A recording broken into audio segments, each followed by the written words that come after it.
soul and with all your mind. This is the greatest and first commandment, right? What does this really mean? Loving God with all your soul and mind means to give your life completely to God.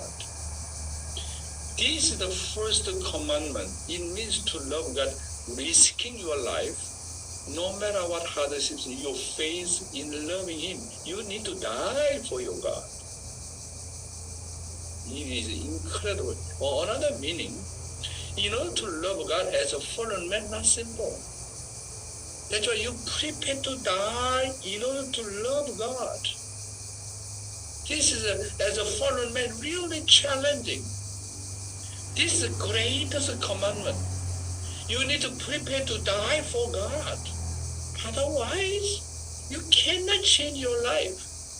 Fallen men always betray and disobey and then always change over according to the situation.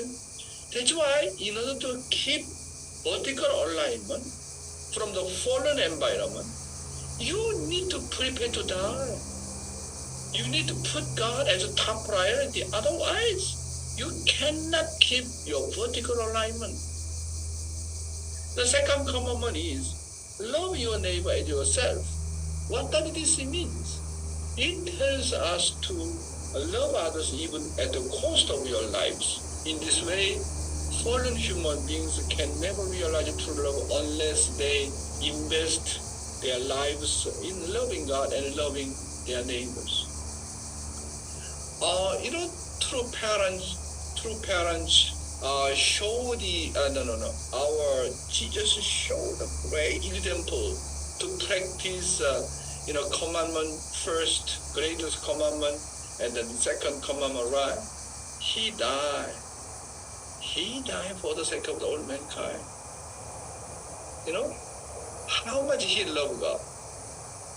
With all his heart, with all his soul, with all his mind. He's the one who thoroughly followed the greatest and first commandment, right? And then he died for the whole mankind. He practiced the second commandment. Jesus showed that kind of model. How about true parents? True parents showed a model. How much our true parents love God. There are many cases facing like a life and death. In Hungnam prison, Southern prison, more than 6 times. But he, true father, loved God with all his heart, with all his soul, with all his mind. Father showed that model. How much he loved the human being. He practiced and followed absolutely second commandment. Love his neighbors. Love all mankind. So, true father, very interesting. Why God asked us to follow this first commandment and second commandment? He's a selfish guy. Many people misunderstanding about that. God is the parent of all mankind. He the one who first showed. Our God, Heavenly God, love each one of the human beings, love all mankind with all his heart, with all his soul, with all his mind. He practiced first. He invested everything. God practiced first. That's why God asks us the same pattern. This is really amazing, about the guidance. Well, then why do we need to commit ourselves with a total intensity? Unless we commit ourselves to this duty first, we cannot make a Satan surrender. This is because Satan also risks his life to take fallen humans. Satan waits 24 hours for an opportunity to get someone. Therefore, we must risk our lives and love God and our neighbors more than Satan. The second reason fallen human beings have to risk their lives is because they cannot free themselves from the fallen environment in which we live. This is because there is no way for human beings who are trapped in the satanic environment in all 360 directions to survive unless they risk their lives and hold on to God vertically. And the third reason is we cannot eradicate our bondage to Satan's lineage by ourselves. This is because of fallen human beings who are wild olive trees cannot be grafted in without completely cutting themselves off from Satan's lineage into true olive tree that is the Messiah. So, in order to escape Satan's lineage, you must completely deny yourself. This is because you cannot be grafted in through true parents unless you are in the position where you completely eradicate your false self. Today, Living Divine Principle, again, I would like to talk about the primary characteristics of the fallen nature. 2, let's study EDP. Fall, human life did not begin with living for others. It began with selfish thinking, living for oneself, and creating self-centered relationships. Additionally, people think everything is self-centered and try to establish a relationship. We who aim for eternal freedom and peace will never be able to cast off our fallen nature if we end up doing things for ourselves. Next. We should be one who makes it. With the fallen nature, always like to make excuse. And whatever happens, they try to bring in others to assert their validity. One of the most common behaviors of the fallen nature is to lie, no honest. People try to implicate others even though they should be honest if they did something wrong. People with original natures are always honest, right? Especially our true father. Wow. Our true father, such an honest guy. He really nothing hiding at all. Then let's see what kind of position an honest person holds entering a true father's world. I researching our father often talking about honest. That's why I researching something I summarize here. We should honest in our daily life. Father talking about told anger. Number 4, lie. Those are fallen natures. First food is one of the 4 great fallen natures. I summarized here Father's word. We should be honest in our daily life. Number 1, he said, honesty is accepted by the world in every age. Honesty brings about development. Honesty lasts throughout the ages. Honesty leads to justice. Honesty deserves forgiveness. First food is one of the 4 great fallen nature: arrogance, envy or jealousy, uncontrolled anger, and lying. Whenever I dealing with Western our brothers and sisters, especially since I came to America, I feel that compared to Eastern people, Western people are, most of them are quite honest. I really love that. Eastern people seldom express if they are really keeping in their heart and mind. But Western people are really honest. That's why I really love that. Father said, honesty brings about development. Honesty lasts throughout the ages. And then anyone honest, you can, deserves the forgiveness. That's why in our life of faith, it's very important, honest.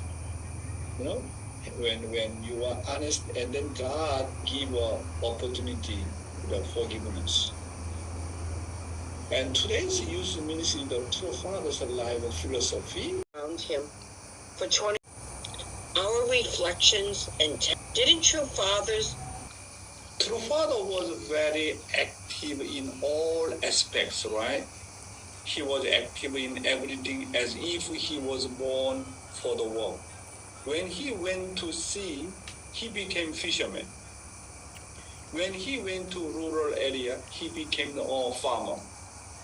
When he went to a factory, he became a factory owner. And when he went to the labor market, he became a first-class worker. So Father had a lot of tears. He lived with joy and sorrow for all things that were created with the humans as its models. Sometimes he cried while holding on the mountains and rivers, and sometimes he cried while holding on to a rock to comfort God's heart. My father had a personality where he could not bear it unless he helped someone in need. When he saw a student who was worried about not having a tuition, he first paid for their tuition. My goodness. True Father always moved the people around him that they would never forget about him. When True Father saw the lunch boxes of the students who were worse than himself, he exchanged his for their lunch. Wow, Father is really amazing man, right? From young age, different compared to us, complete different guy. In Hungnam prison, True Father shared half of his rice to the workers around him. True Father said that he gained more mental strength when he shared even the smallest things with others. True Father had no concept of the possession and always lived with absolute faith and absolute love. True Father lived with such a pure heart and lived centering on his original nature. So his foresight and could look into the future. In conclusion, True Father's life philosophy was live for the sake of others. Not just only by duty, not just by responsibility, naturally giving, sacrificing, investing for the sake of others. So we are fallen people. In order to live for the sake of others, then we need to put a lot of emotion and 정성 and thinking, should live for the sake of others or not. Many kind of thinking and consideration. But other case, very, very natural. Anything to not by just duty. Naturally serving others, giving others, helping others, and then, shedding tears with the rock and then console God and comfort God. So when we created unity between mind and body, each one of us become something like our true Father. Why we cannot reach our true parent standard? Because still there is no unity between mind and body. Still my body control my mind. That's why Father saying that as much as I control my body, you can feel God, you can see God, you can talk to the old things. We cannot do that, right? That means we are still far away from original standard, from the standard of our original mind. Right? Father said, if there is unity, complete unity between mind and body, you can see spiritual world. You can know people's heart. This is really amazing. The standard of fallen man, how much terrible it is. We already know. Wow, our Father is really amazing.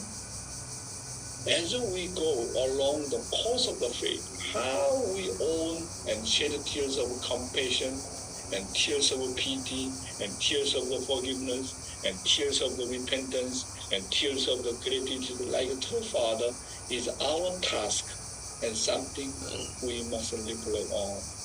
we need to understand through parent philosophy, living for the sake of others.